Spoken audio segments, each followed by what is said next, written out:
Hey everybody! So this video is an overview of how to do the technical setup of how to go ahead and create a live stream of video from one classroom to another. Mr. Baumgart earlier today when he was working on this called it teleporting yourself. I like the phrase, we're rolling with it. So for starters, I'm setting up here in the classroom that I'm calling the primary classroom. This is the one you're teaching from. So let me show you the setup that we've got down here. So here's the setup we're going to be having in the primary classroom. There will be the teacher's laptop, there is going to be a document camera connected to that laptop, and there will be a cord that runs from the laptop directly up to the projector that's up there. In some rooms that'll be an HDMI cable. Now what does that mean? HDMI basically has an ending that looks like that. That is the up-to-date, that sends both video and audio, and that is the type of setup that we've got in every laptop that will need HDMI connection for. And just a personal preference, I've got a mouse here because I hate touchpads with a burning passion. So anyways, those are the things you'll need in the primary classroom to go ahead and get this set up. So here I am in the secondary classroom, or the classroom that the video feed is being sent to. So in the secondary classroom, what I need is primarily a Chromebook. This Chromebook comes off a cart in the library that we'll be using for this purpose, and this connects to the projector in the room through its VGA cable. Now again, I said HDMI earlier, a VGA cable has this type of ending, and this little connector is known as a dongle. It pretty much connects this VGA cable to the HDMI port, so this is HDMI on one side, VGA on the other. Put those together, and that way the computer here can talk to your projector. The other thing that's useful to have in here is you need to have the audio port that goes to the speakers, and that'll plug in here to the side. So if you're trying to set up your classroom and you need any of these cables, right now come over to the library. And right out here, I've got a bunch of HDMI cables in this bin, I've got a bunch of VGA cables in this bin, and we even have a couple dongles in case you need some. Now we gave everybody a dongle at the beginning of last year, and so you still might have one, but anyways, you'll need those various things. By the way, also here in the library this is what the little cart looks like that we're going to be using all the Chromebooks for, that we're storing that on. So we'll go ahead and get those charged up here every night, but this is pretty much what they'll live from here. So now that we have the hardware set up, now I'm going to show you how to use Zoom to go ahead and create a connection between the two computers and the two rooms. So as going ahead and logging into your Zoom account, you'll go ahead and click on host a meeting with video on. So that'll go ahead and hit open Zoom meetings, and then the various windows and such come up. Now, one note as you're doing this, please go ahead and select under the participants. So you'll click here and you're going to send an invitation. And when that comes up, then you'll go ahead and run to Gmail. So in most cases, I suggest sending a invitation to yourself. The teacher of record is probably going to be the best one to log into both the laptop and the Chromebook, because the support staff, whoever might be helping in the other room, they might move throughout the day. And so just to have the cleanest connection, have one teacher go ahead and sign on in both the primary and the secondary rooms. So at this point, I've now sent the Zoom invitation to myself and to the Chromebook in the secondary room. So when you get on that Chromebook and it's open up, go ahead and click on your mail, and then as soon as that loads up, you'll be able to see the invitation to be able to go ahead and join the Zoom session. So go ahead and click on the one that you're working with and join. And as soon as you click through the link, then that will automatically open up the dialogue over here and go ahead and have it connecting. And so I'll go ahead and do the preview, join with audio, and at this point, I have to go ahead and let myself in. So just a minute, let me do that. So at this point, I've accepted the Zoom invitation, and if you look on here, I've got a connection between the two rooms. Now, one thing to note is if you can see the projector over here, I'm just getting a blue screen.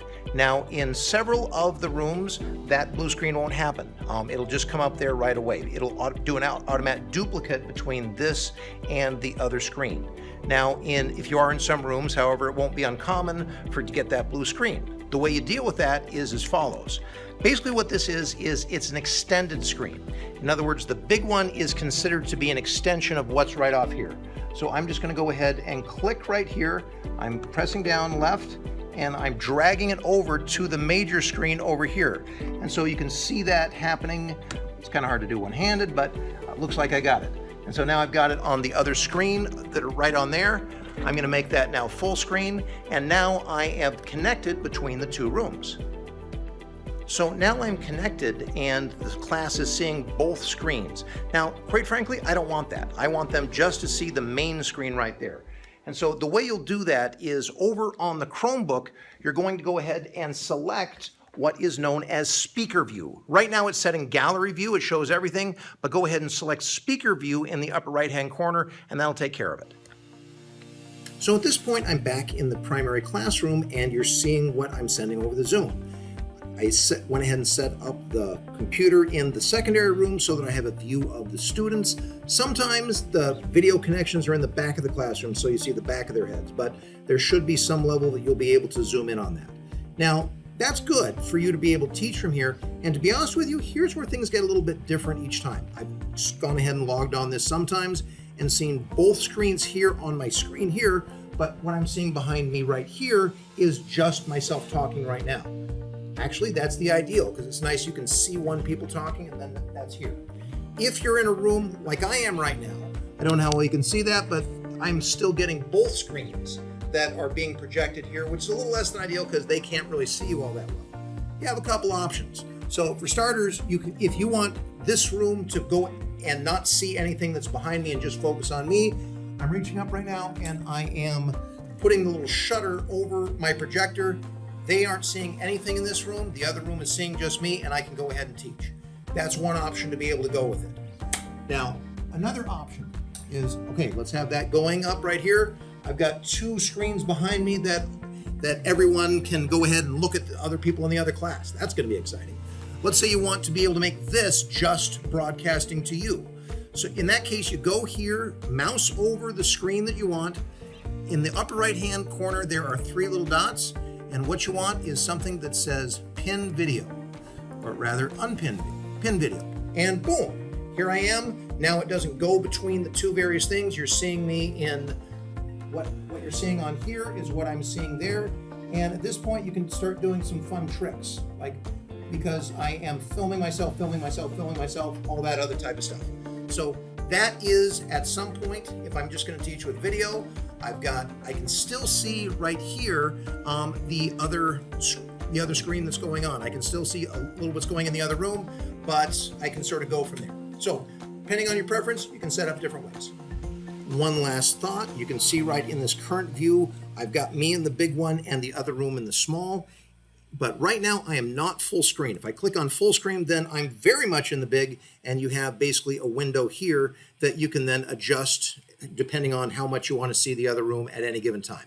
Probably going full screen mode makes that a little bit cleaner and gives you a little more control.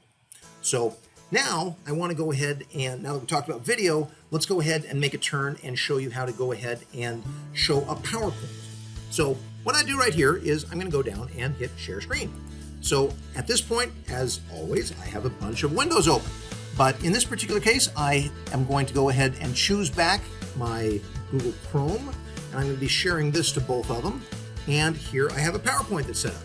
And so I can hit present and I can sort of click through the August In service because of course everyone wants to see that one. But in this case, this August In service is being broadcast to this room and the other room at the same time. So let's say you have a Google Doc. Let's say you have a Google Slide.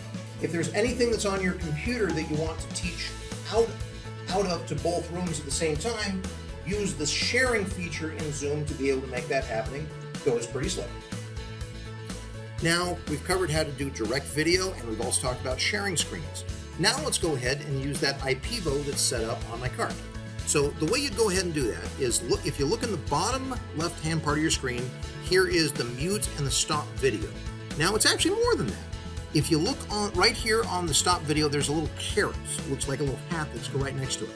If you click on there, that gives you a choice to toggle between the main webcam that's set into the computer or the IPEVO that's I've now got installed. And so at this point, I can go ahead and just set that up and type hello, write something. I right now happen to have a whiteboard marker set up. I could do that with paper, whatever it is would allow you to go ahead and use this as a whiteboard of sorts. And so again, the way you do that is right under here. You can if you click on that little caret by the stop video, you can toggle between IPEVO or your integrated webcam. Okay, so that's your setup. Now, truth in advertising on the IPEVO. Notice to make it work that way, I had to turn the IPEVO around so that it was facing the same direction so my image wasn't upside down. There's ways to get around that, but I'll save that for another video.